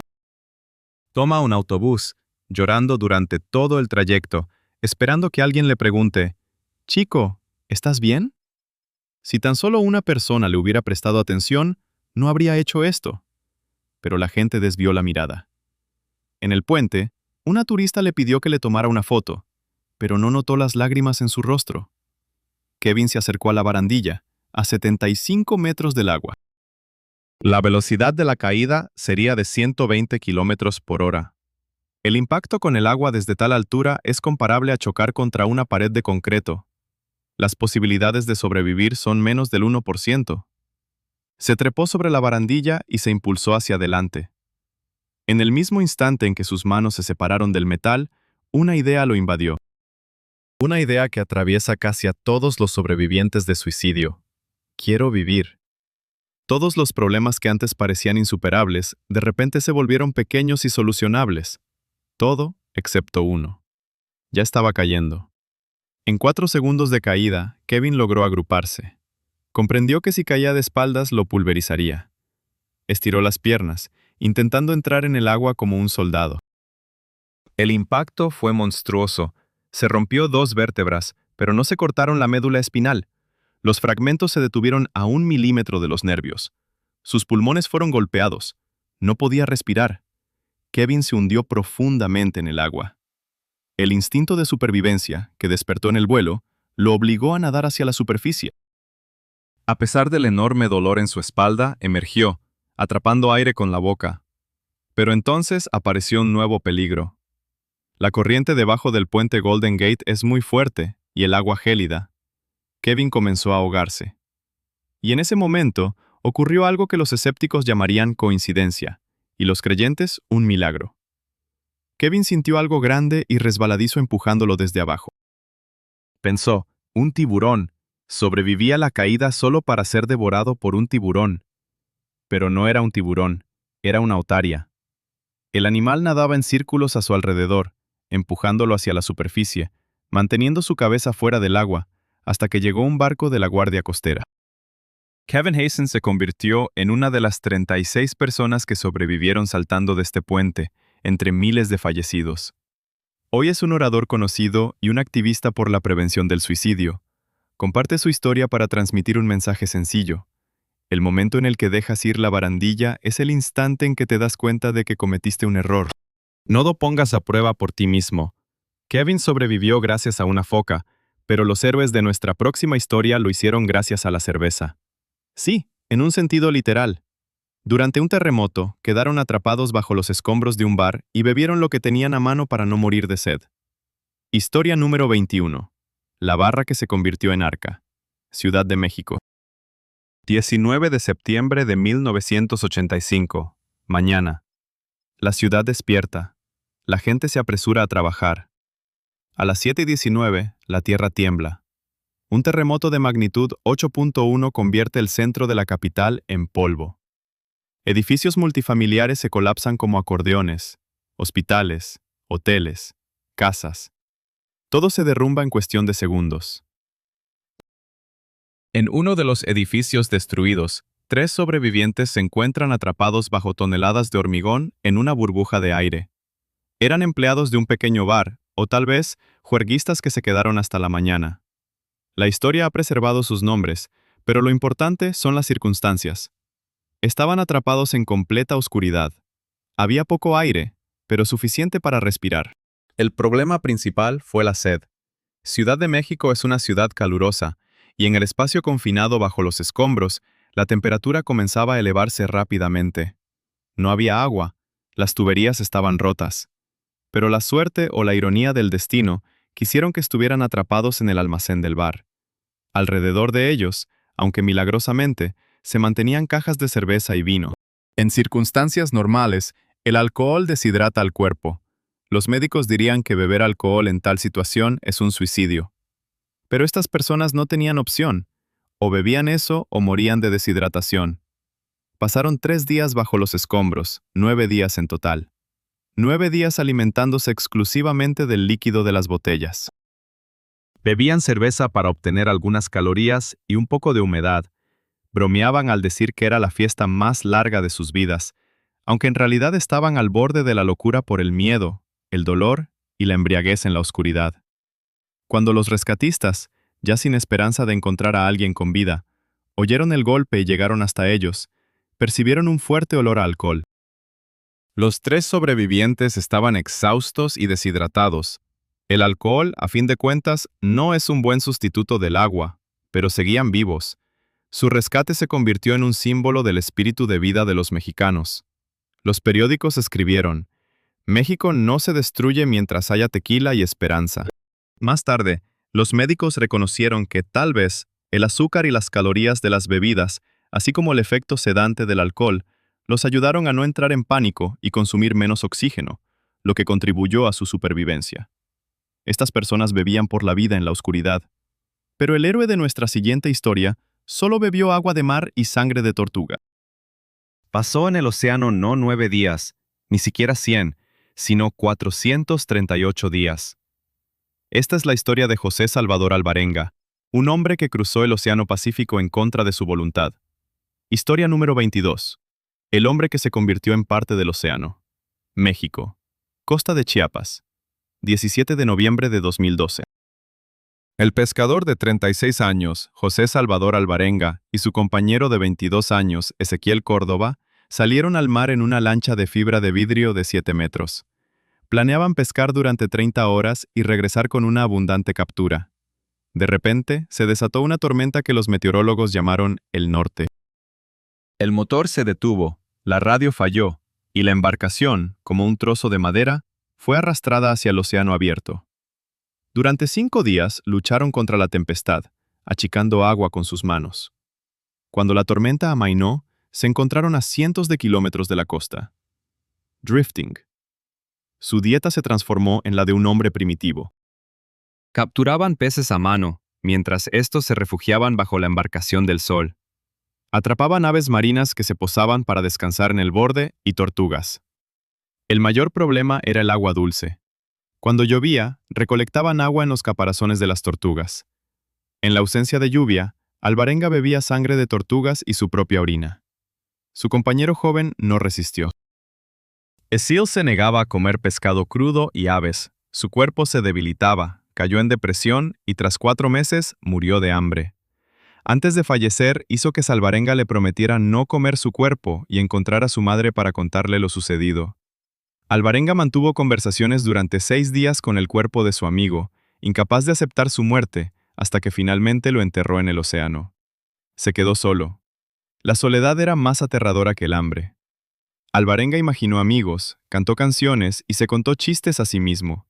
Observaba las estrellas, las ballenas y los tiburones que se frotaban contra su embarcación. Se convirtió en parte de este mundo, un ser humano convertido en plancton. Derivó durante 438 días. El 30 de enero de 2014, vio una línea verde en el horizonte. Era el atolón Evan, parte de las Islas Marshall. Su embarcación fue arrojada a la orilla. José, con su largo cabello y barba que lo asemejaban a un salvaje, pisó tierra firme. Había recorrido 10.500 kilómetros.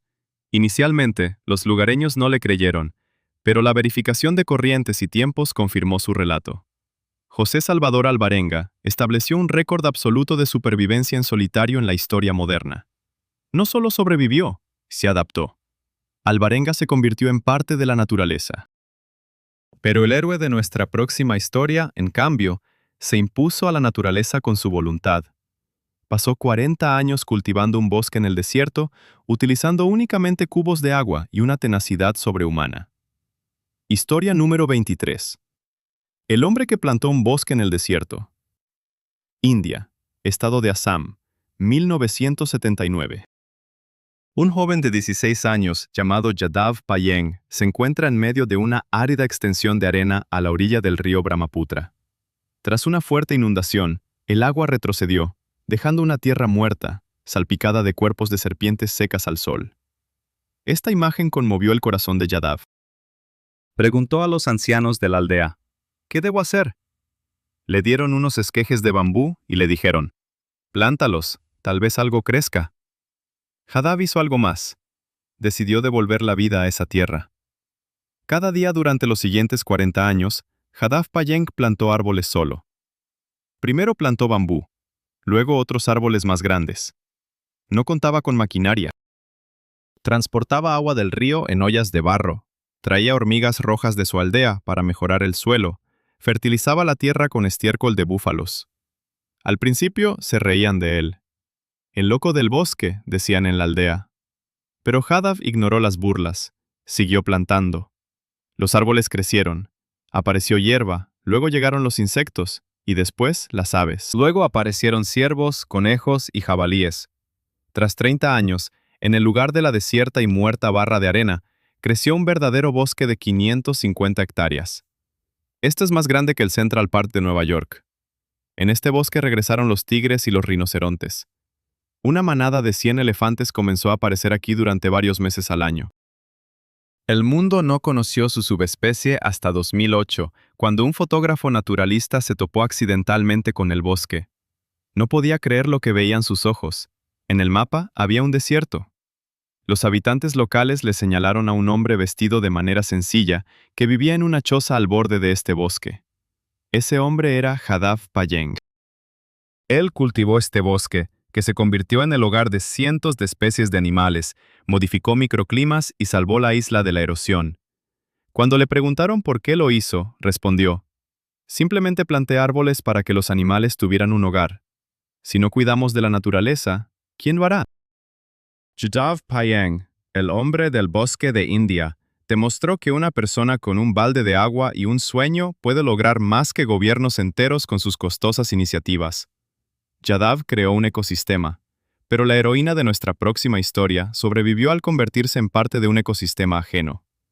Ella era una pequeña niña que se perdió en la selva y fue adoptada por una manada de monos. Historia número 24. La niña criada por monos. Colombia. En algún lugar de la jungla alrededor del año 1954, una niña de 4 años juega cerca de su casa. De repente, extraños la atrapan. Secuestro. Pero algo salió mal. Quizás los captores se asustaron de ser perseguidos. La abandonan en lo profundo de la impenetrable selva tropical y desaparecen. La niña está sola. No sabe cómo sobrevivir. Llora y llama a su madre, pero solo recibe el canto de las aves y el rugido de los monos. Pasan los días y el hambre se vuelve insoportable. La niña observa cómo una manada de monos capuchinos come plátanos caídos de los árboles. Intenta acercarse, pero los monos la miran con hostilidad y la ahuyentan. Entonces, simplemente los imita. Ella toma las mismas frutas y raíces que ellos. Así comienza su nueva vida. Pasó 5 años en la selva. La manada finalmente la aceptó. Aprendió a trepar árboles, aunque no tan hábilmente como los monos. Dormía en cavidades. Aprendió a comprender sus sonidos. Un grito de advertencia, una llamada a comer. Los monos la cuidaban, deshaciéndose de los insectos de su cabello, tal como lo hacían con sus crías. Un día comió un fruto venenoso. Sufrió un terrible dolor en el estómago. Yacía en el suelo, a punto de morir. Una anciana mono, a quien ella llamó abuelo, se acercó, la agarró del pescuezo y la arrastró hacia un arroyo. La sumergió en el agua, repetidamente, forzándola a vomitar el veneno. El mono le salvó la vida. Olvidó el lenguaje humano. Caminaba a gatas. Sus manos y pies se llenaron de callos. Se convirtió en parte de la tribu de los monos. Su odisea terminó tan repentinamente como empezó. La encontraron unos cazadores, pero no la rescataron. La vendieron a un burdel en la ciudad de Cúcuta. Allí, la niña y la salvaje eran mantenidas en una jaula como animales. Logró escapar. Vivió en las calles, robando, hasta que una amable familia la acogió. Le dieron el nombre de Marina, le enseñaron a hablar de nuevo y a caminar erguida. Más tarde se trasladó a Inglaterra, se casó y tuvo hijos. Durante muchos años, ella guardó silencio sobre su pasado, temiendo ser considerada loca. Pero un día decidió contarle todo a sus hijas. Ellas la convencieron de escribir un libro. Los científicos que investigaron sus casos confirmaron su conocimiento de los capuchinos, su fisiología, sus recuerdos. Todo indica que se trata de una historia increíble. De hecho, Marina Chapman es una de las pocas niñas de Mowgli documentadas que logró reintegrarse completamente en la sociedad humana. Marina sobrevivió, convirtiéndose en parte de una manada. Sin embargo, el héroe de nuestra próxima historia sobrevivió porque se negó a ser parte del rebaño. Fue un prisionero de guerra que escapó de un gulag soviético en Siberia y caminó 6.500 kilómetros hasta India. Historia número 25. El hombre que caminó a casa a través de medio mundo. Siberia, Gulag, 1941. El oficial polaco Sławomir Rawicz, arrestado por la NKVD, se encuentra en un barracón helado. Afuera, la temperatura es de menos 40 grados y la taiga se extiende interminablemente. Tiene 25 años y ha sido condenado a 25 años de trabajos forzados. Para la mayoría, esto es una sentencia de muerte, pero Rawicz y otros 6 prisioneros, polacos, lituanos y un estadounidense, deciden hacer lo imposible. Preparan una fuga. En una de las noches durante una tormenta de nieve, cortan un agujero en el alambre de espino y se adentran en la taiga. No tienen mapas. No tienen comida, salvo unos pocos trozos de pan. No tienen armas, excepto un cuchillo hecho a mano. Su objetivo es la India, 6.500 kilómetros al sur. Viajan de noche, ocultándose de las patrullas, comen bayas, setas y atrapan serpientes. Cruzan el lago Baikal congelado, 100 kilómetros sobre el frágil hielo, bajo un viento helado que los derriba. Llegan a Mongolia, pero en lugar de hallar refugio, encuentran el nuevo desierto de Gobi. Esta es la parte más aterradora de su travesía. Durante el día, el sol abrasador. Por la noche, un frío glacial. No hay agua. Sufren de sed y alucinaciones. 2 miembros del grupo mueren. Los sobrevivientes continúan su camino. Cruzan el Tíbet y los Himalayas. Se escalan los pasos nevados a 5.000 metros de altura, vistiendo ropa de verano, sufriendo de mal de montaña. En marzo de 1942, 11 meses después de la fuga, 4 esqueletos desgastados y harapientos, semejantes a fantasmas, descienden de las montañas y se cruzan con un patrullero Gurkha en India, la cual era entonces una colonia británica. Slawomir Rawicz y 3 de sus compañeros sobrevivieron.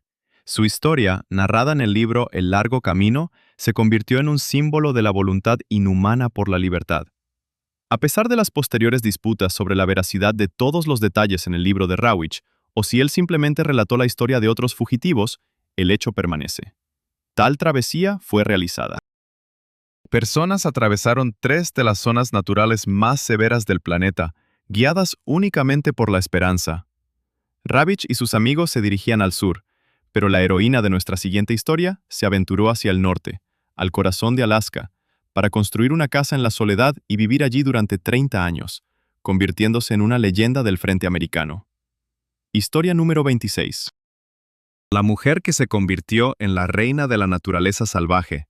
Alaska, 1968.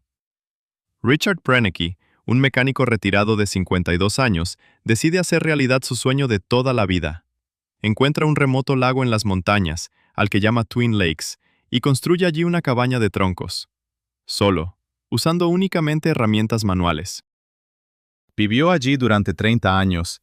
Su existencia fue un himno a la simplicidad y la autosuficiencia. Cazaba, pescaba y cultivaba vegetales en el breve verano de Alaska. Mantenía diarios detallados y grababa su vida en película de 16 milímetros. Estas grabaciones más tarde se convertirían en la famosa película Solo en la naturaleza. Richard Proenneke no era un ermitaño misántropo. Amaba la naturaleza como un ser vivo. Observaba a los osos grizzly, a las glotones y a los lobos, no como presas, sino como vecinos. Conocía cada ave y cada árbol. Su cabaña, construida con increíble precisión y habilidad, aún se erige como un monumento al genio humano. Proenneke demostró que es posible vivir en armonía con la naturaleza, sin destruirla, sino convirtiéndose en parte de ella. Sin embargo, la historia de Richard Proenneke no estaría completa sin mencionar otra leyenda de Alaska, la de una mujer cuyo relato parece sacado de un cuento. Su nombre era Ada Blackjack, 1921. Una joven esquimal, costurera de profesión, necesitaba desesperadamente dinero para curar a su hijo enfermo. Aceptó participar en una expedición ártica a una isla deshabitada, la isla de Wrangell, como cocinera y costurera. La expedición, compuesta por 5 personas, debía reclamar la isla para el Imperio Británico, pero algo salió mal. El barco que estaba programado para recogerlos al cabo de un año no pudo atravesar los hielos. La comida comenzó a escasear. Uno de los participantes enfermó de escorbuto. 3 de los hombres más fuertes se aventuraron a pie sobre el hielo en busca de ayuda en el continente, a 700 millas de distancia. Nunca se volvió a saber de ellos. En la isla quedaron 2. Ada y el enfermo y caprichoso científico Lorne Knight. Ada, quien jamás había cazado en su vida y temía las armas, tuvo que encargarse de él. Aprendió a colocar trampas para zorros, a cazar aves acuáticas y a ahuyentar a los osos polares de su campamento. Knight murió, y Ada quedó sola. Sobrevivió 2 años en aquella helada isla. Su único compañero era el gato de la expedición, llamado Vic. Construyó embarcaciones con pieles, reparó armas y mantuvo un diario. Ella, una mujer pequeña y frágil, considerada inútil por los hombres investigadores, resultó ser la más fuerte de todos. En 1923, un barco vino a rescatarla, y Ada Blackjack, la mujer Robinson del Ártico, regresó como heroína. Sin embargo, la fama no le interesaba. Tomó el dinero que había ganado y curó a su hijo. Ambos, Proenneke y Blackjack, cada uno a su manera, demostraron que Alaska no es solo un desierto helado, sino un lugar donde se manifiesta la verdadera esencia del ser humano. Sobrevivieron en la naturaleza indomable, pero el héroe de nuestra próxima historia sobrevivió en un mundo donde la naturaleza fue reemplazada por números. Era un hacker que logró vulnerar el Pentágono utilizando una computadora del tamaño de un armario y casi comenzó una tercera guerra mundial, y ahora hay rastros de ovnis. Historia número 27.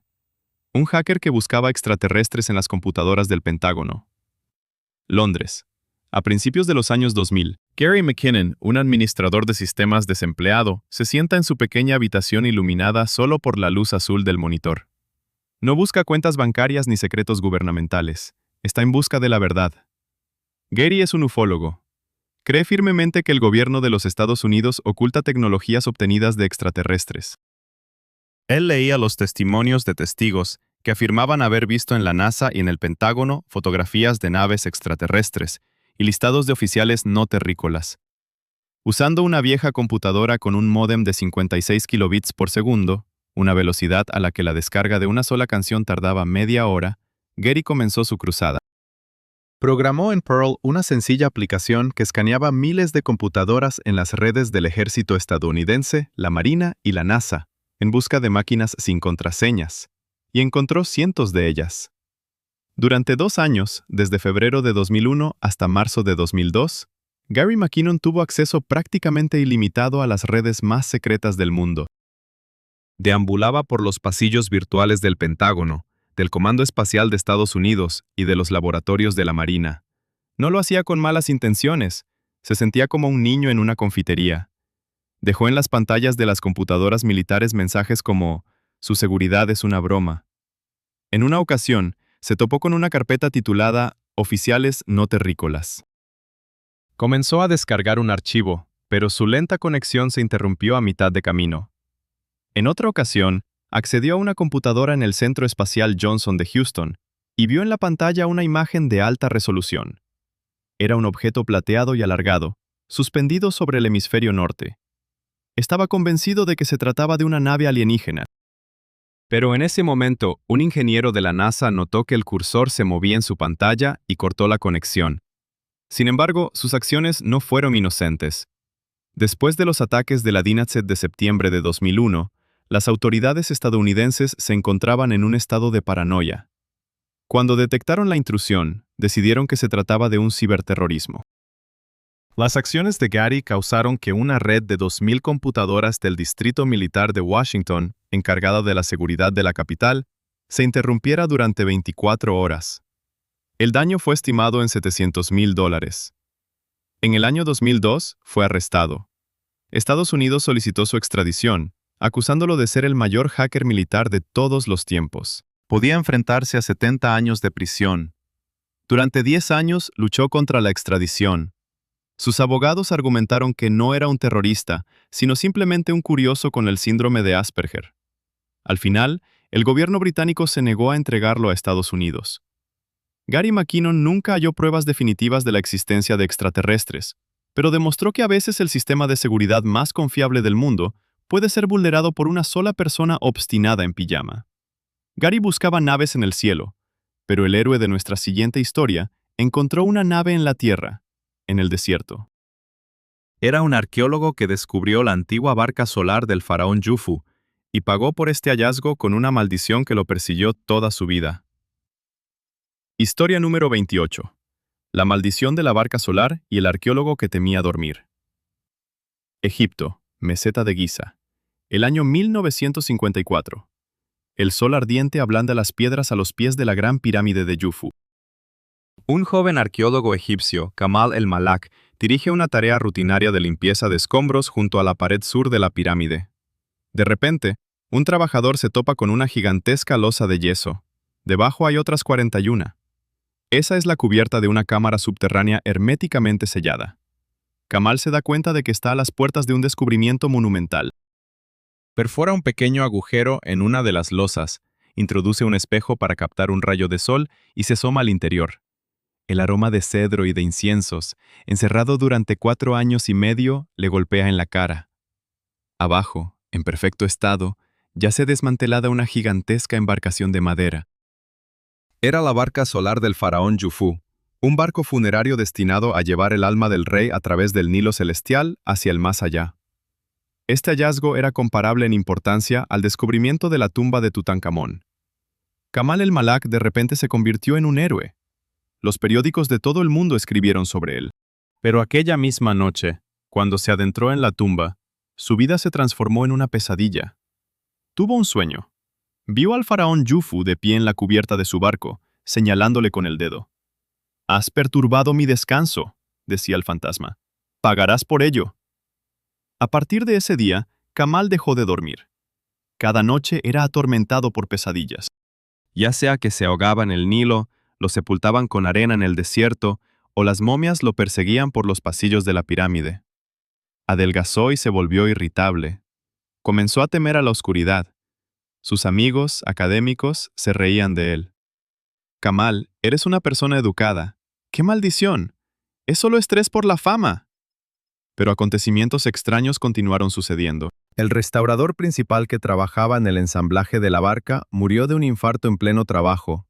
El fotógrafo que tomó las primeras imágenes falleció en un accidente automovilístico. Kamal se obsesionó con la idea de que el espíritu del faraón le estaba vengando. Se mudó de su apartamento a una pequeña casa justo al lado de la pirámide, con la intención de estar más cerca del faraón y pedirle perdón. Colocó 5 cerraduras en su dormitorio, a pesar de vivir solo. 31 años vivió a la sombra de su gran hallazgo.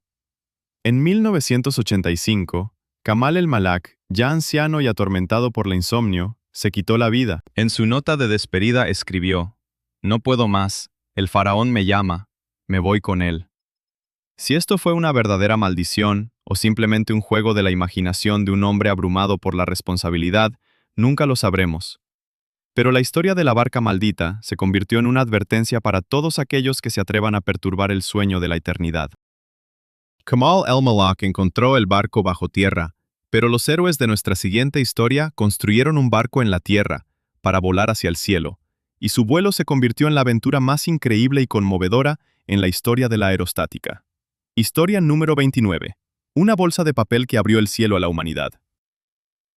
Francia, ciudad de Annonay, 1782. José Miguel Montgolfier, dueño de una fábrica de papel, se sienta junto a la chimenea. Observa pensativamente cómo el humo y el aire caliente elevan las cenizas por el tubo. En su mente, la de un soñador e inventor, nace una idea tan poderosa que cambiará el mundo. ¿Y si atrapamos ese humo en una bolsa de papel?, piensa él. ¿Volará la bolsa como las cenizas? Hace una pequeña bolsa de seda, la sostiene sobre el fuego, y ésta se eleva hacia el techo. José y su hermano Jacques Etienne comienzan su gran experimento. No son físicos académicos. Erróneamente creen que la fuerza de elevación es generada no por el aire caliente, sino por un gas especial de Montgolfier que se encuentra en el humo. Por lo tanto, no queman solo madera, sino paja húmeda y vieja trapos de lana, para que el humo sea más denso y apestoso. El 4 de junio de 1783 se lleva a cabo la primera demostración pública. En la plaza del pueblo, inflan un gigantesco globo hecho de arpillera y recubierto con papel. Este se eleva a una altura de 2000 metros y vuela 2 kilómetros. La multitud se encuentra entre el horror y la maravilla. La gente piensa que es obra de hechicería. La noticia llega a París, hasta el rey Luis XV. Los hermanos Montgolfier son invitados a Versalles. El 19 de septiembre de 1783, en la corte del Palacio de Versalles, se congrega toda la nobleza francesa, incluidos el rey y la reina María Antonieta. Los hermanos Montgolfier presentan su nuevo globo, lujoso, azul con patrones dorados. Pero surge la pregunta: ¿puede un ser vivo soportar un vuelo en el aire enrarecido a gran altura? El rey propone enviar a volar a 2 criminales condenados a muerte. Si sobreviven, serán indultados. Los hermanos protestan. El primer vuelo debe ser un honor, no un castigo. Proponen enviar animales. Los primeros astronautas de la historia de la humanidad son un carnero, un pato y un gallo. Los colocan en una cesta trenzada suspendida del globo. Al sonido de un cañonazo, el globo asciende al cielo. Vuela durante 8 minutos y desciende suavemente en un bosque a 3 kilómetros de Versalles. Los animales están vivos y saludables. Aunque el gallo tiene un ala herida, Resulta que fue simplemente el carnero quien le dio un golpe en la cesta estrecha. El camino al cielo está abierto. El 21 de noviembre del mismo año, dos valientes, los científicos Pilatre de Rossier y el marqués d'Arlincourt, realizan el primer vuelo libre de un ser humano en un globo aerostático. Se elevan sobre los techos de París, saludando a los sorprendidos ciudadanos, utilizando cubos de agua para apagar la envoltura del globo que se calienta por las chispas, y aterrizan sin problemas. En solo medio año, dos hermanos fabricantes de papel, inspirados por el humo de la chimenea, han abierto a la humanidad una nueva era, la era de la aeronáutica. Los hermanos Montgolfier allanaron el camino al cielo, pero el héroe de nuestra última historia abrió la puerta al espacio, aunque su nombre ha sido casi olvidado. Era un genio autodidacta, un maestro de escuela sordo, que formuló la ecuación del vuelo de un cohete en su modesta casa en Kaluga, medio siglo antes de Gagarin. Historia número 30. El soñador sordo que escuchó la música del cosmos. Rusia, ciudad de Kaluga, finales del siglo XIX. Konstantin Eduardovich Tsiolkovsky, un modesto profesor de aritmética y geometría, vive en una pequeña casa de madera en las afueras de la ciudad. En su infancia, tras sufrir escarlatina, perdió casi por completo la audición. El mundo de los sonidos se cerró para él para siempre. Sin embargo, en medio de este silencio, comenzó a percibir lo que nadie más escuchaba. Escuchaba el susurro de las estrellas. Tsiolkovsky era un autodidacta. Lo expulsaron de la escuela y adquirió todo su conocimiento de los libros de la biblioteca. Fabricaba tubos auditivos, construía modelos de dirigibles, pero su verdadera pasión era el espacio. En una época donde volar en avión era todavía una fantasía, este maestro provincial sordo soñaba con vuelos a la Luna y Marte. Su idea, en aquel entonces, parecía un desvarío contemporáneo.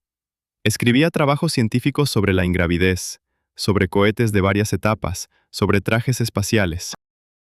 Dibujaba planos de estaciones orbitales, que parecían enormes ruedas giratorias, donde la fuerza centrífuga generaba gravedad artificial. La comunidad científica lo ignoraba. Sus artículos no eran publicados. Se reían de él, llamándolo el loco de Kaluga. Él vive en la pobreza, destinando su escaso salario a adquirir reactivos químicos para sus experimentos. Pero no se rinde.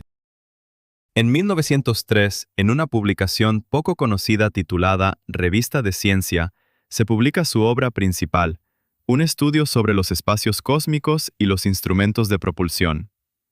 En este artículo, entre cálculos complejos, se encontraba una fórmula. Hoy en día es conocida por cada ingeniero aeroespacial como la fórmula de Tsiolkovsky. Esta demostraba matemáticamente que la única manera de superar la gravedad terrestre era mediante un cohete de combustible líquido. Calculó la velocidad necesaria para alcanzar la órbita y probó que era factible. Esta fórmula es la piedra angular de toda la cosmonáutica. Tsiolkovsky no construyó ningún cohete. Era un teórico, un profeta. Escribió: «La Tierra es la cuna de la razón, pero no se puede vivir eternamente en la cuna». Falleció en 1935, sin haber llegado a ver cómo sus ideas se hacían realidad. Sin embargo, sus trabajos no se perdieron. Fueron estudiados con atención por el joven ingeniero Sergei Korolev, quien más tarde construiría el cohete que lanzó al primer satélite y al primer ser humano al espacio. Wernher von Braun, el creador del programa lunar estadounidense, consideraba a Tsiolkovsky su maestro. Cuando Yuri Gagarin voló al espacio, en esencia siguió la trayectoria que había calculado aquel solitario maestro de Kaluga medio siglo antes, en el silencio de su choza. Konstantin Tsiolkovsky, un hombre que no oyó las voces de la gente, escuchó el llamado del universo y trazó para la humanidad el camino a las estrellas. Y nuevamente cerramos la última carpeta. 30 historias, 30 destinos increíbles. Hemos visto cómo una persona vende una torre que no posee y cómo un ejército pierde una guerra ante aves. Fuimos testigos de cómo los seres humanos sobrevivían en el fondo del océano y en los cielos. Cómo construían castillos a partir de basura y bosques enteros de una sola semilla. Estas crónicas no son simplemente un conjunto de curiosidades. Son la prueba de que dentro de cada uno de nosotros reside una chispa de locura, genialidad, terquedad y amor por la vida capaz de cambiar el mundo. La realidad es mucho más rica y extraña que cualquier ficción. Solo hay que saber escuchar su suave voz. Nuestro archivo vuelve a sumergirse en el silencio, pero las historias en él no duermen. Esperan su momento para ser contadas nuevamente. Gracias por haber compartido este tiempo conmigo. Busquen sus propias historias increíbles, pues están por todas partes. M.